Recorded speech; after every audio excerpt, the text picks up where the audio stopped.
CG board class 10th और 12th student के लिए हमने इस क्रैश कोर्स को ऐसे डिजाइन किया हुआ है कि हर एक चैप्टर से हम 10 मिनट के 5 वीडियो लेक्चर्स बनाएंगे। इनमें हम उन इंपॉर्टेंट टॉपिक्स को कवर करेंगे जिनसे प्रीवियस ईयर के क्वेश्चन पूछे गए हैं, जिनसे फ़ायदा ये होगा कि 40 से 50 मिनट में आपके एक चैप्टर प्रिपेयर हो जाएंगे और आप इजीली 90+ स्कोर कर सकते हैं। 5 दिसंबर से कंटिन्यूड इस कोर्स में मैं सीजीबीएसई सपोर्ट की तरफ से आप सभी का वेलकम करता हूँ।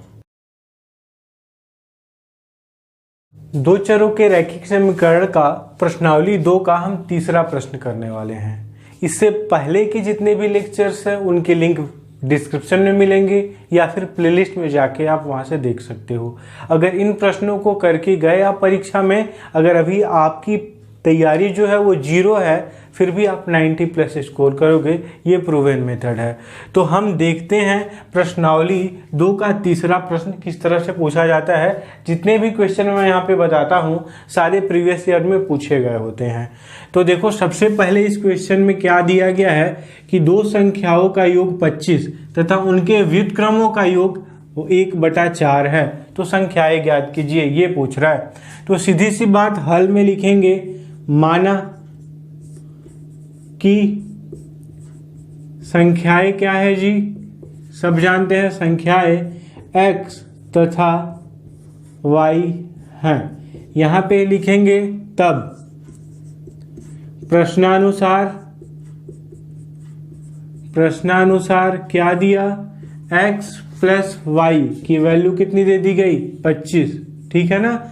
और इनके व्युत्क्रमों का योग, मतलब कि व्युत्क्रम क्या हो जाएगा x का, 1/x + 1/y, इसकी वैल्यू कितनी दे दी गई, 1/4। इसको इक्वेशन 1 मान लो। इसमें फिर से देखो, हम यहाँ पे x y ये ले लेंगे, इसके हर में जो दिया गया है, और यहाँ पे हो जाएगा x + y = 1/4।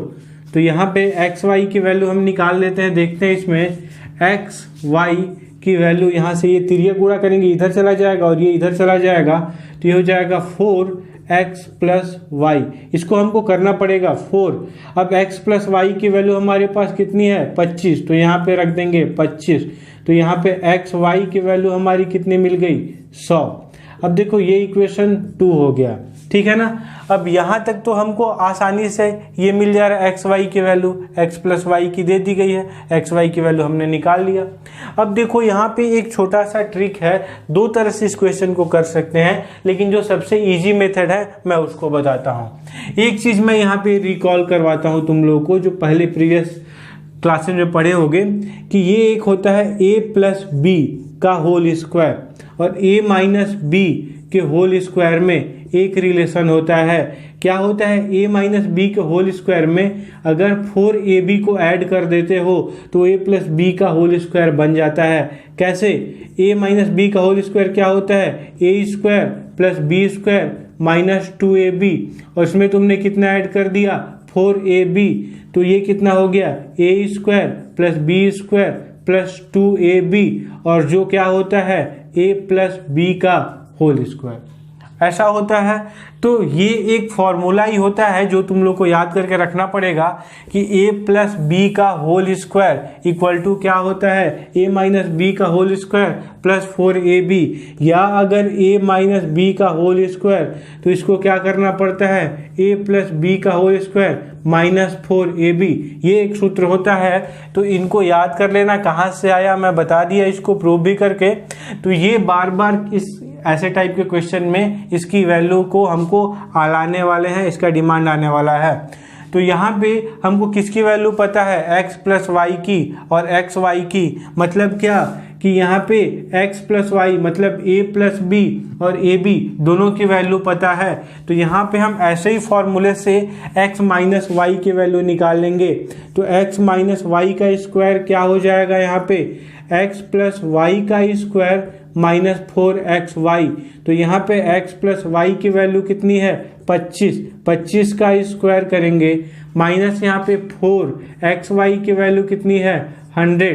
तो ये हमारा हो जाएगा ऐसे। अब यहाँ पे x - y की होल स्क्वायर की वैल्यू आएगी, 25 का स्क्वायर कितना होता है, 625, और इसमें से ये वैल्यू होती है 400, तो ये कितना हो गया, 225।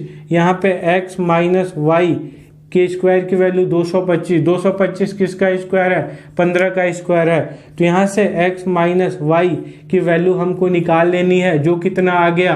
15। तो ये जो इक्वेशन हुआ वो हमारा तीसरा इक्वेशन बना। अब पहला इक्वेशन x प्लस वाई है और दूसरा इक्वेशन x माइनस वाई है, दोनों को जोड़ देंगे तो समीकरण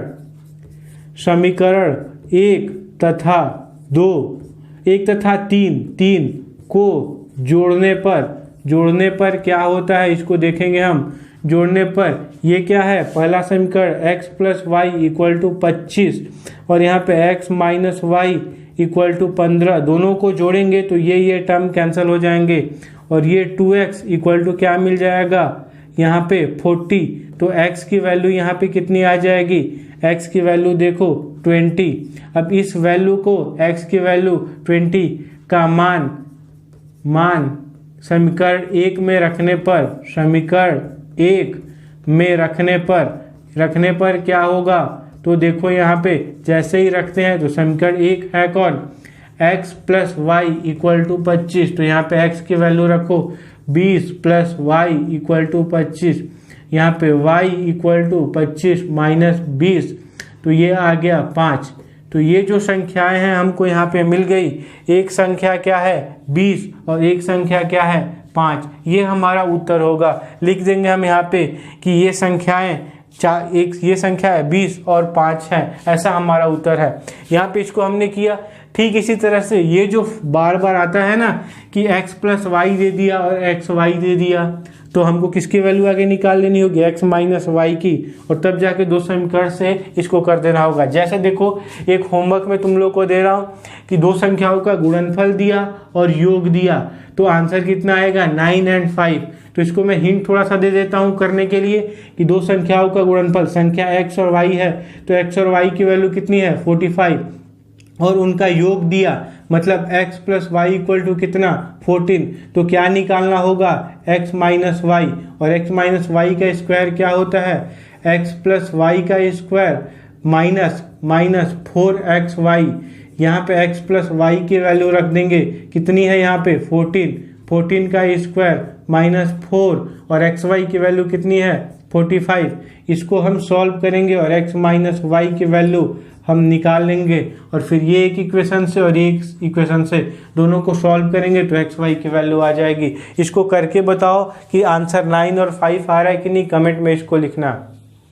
अगला क्वेश्चन है इसमें कि 5 वर्ष पूर्व पिता की आयु पुत्र की आयु की 3 गुनी थी। 5 वर्ष पूर्व जो पिता की आयु थी वो पुत्र की आयु की 3 गुनी थी, और दूसरा कंडीशन दिया कि 10 वर्ष पश्चात पिता की जो आयु है पुत्र की आयु की 2 गुनी हो जाएगी।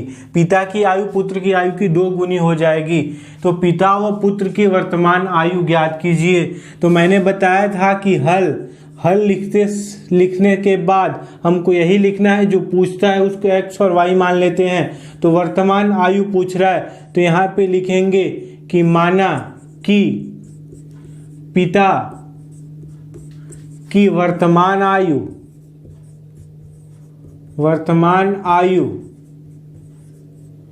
x तथा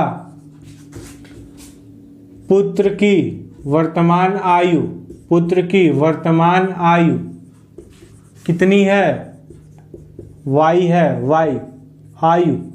y है, ऐसा हमने मान लिया। ठीक है ना।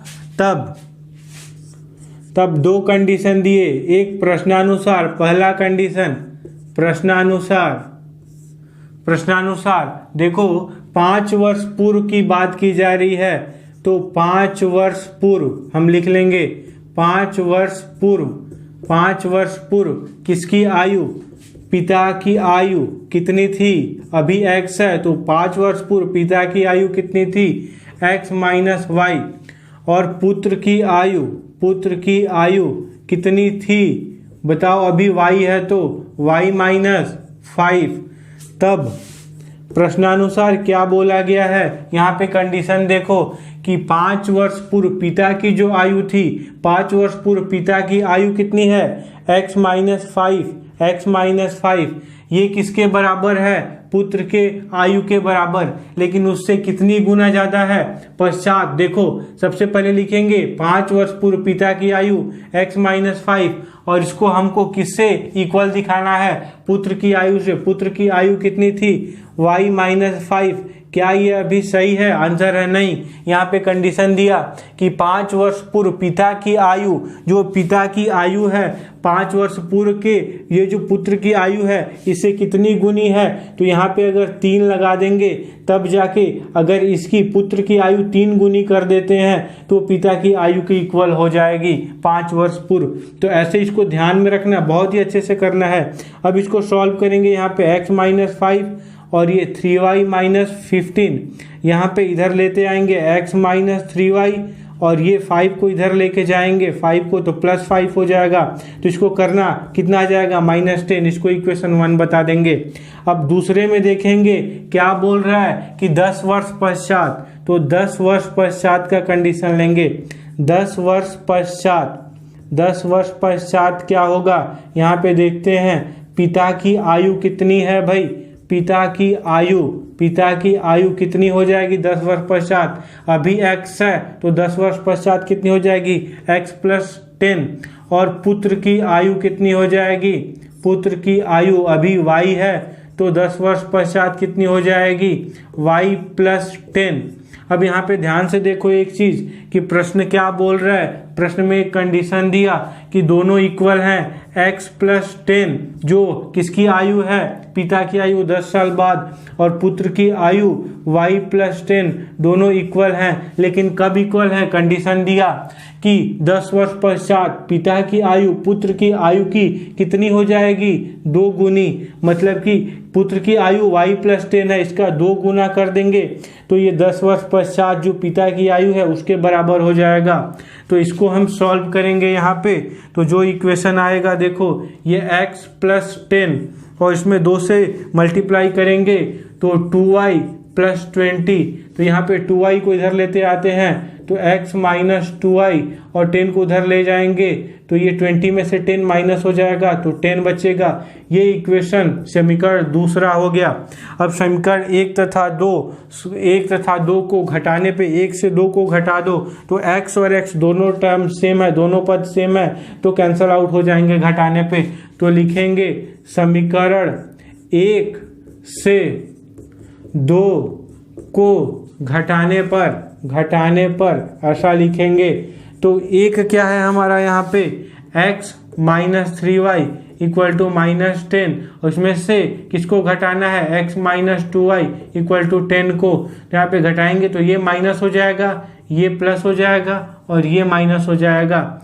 तो ऐसा देखो ये कैंसिल हो जाएंगे, प्लस 2y और माइनस 3y कितना हो जाएगा, -y, और ये -10 और -10 कितना हो जाएगा, -20। तो यहाँ से y की वैल्यू कितनी हो गई, 20। मतलब ये किसकी आयु है, पुत्र की वर्तमान आयु जो है वो y की वैल्यू आ गई। अब इसकी वैल्यू रख दो किसी भी इक्वेशन में, तो समीकरण 1 में रख दो। समीकरण 1 क्या है, x minus 3y equal to -10। तो x माइनस 3 और y की वैल्यू कितनी है, 20, और ये कितना है, -10। तो इसको सॉल्व करो तो इसको भेजोगे इधर तो -10 प्लस 60, तो ये कितनी आ गई, 50।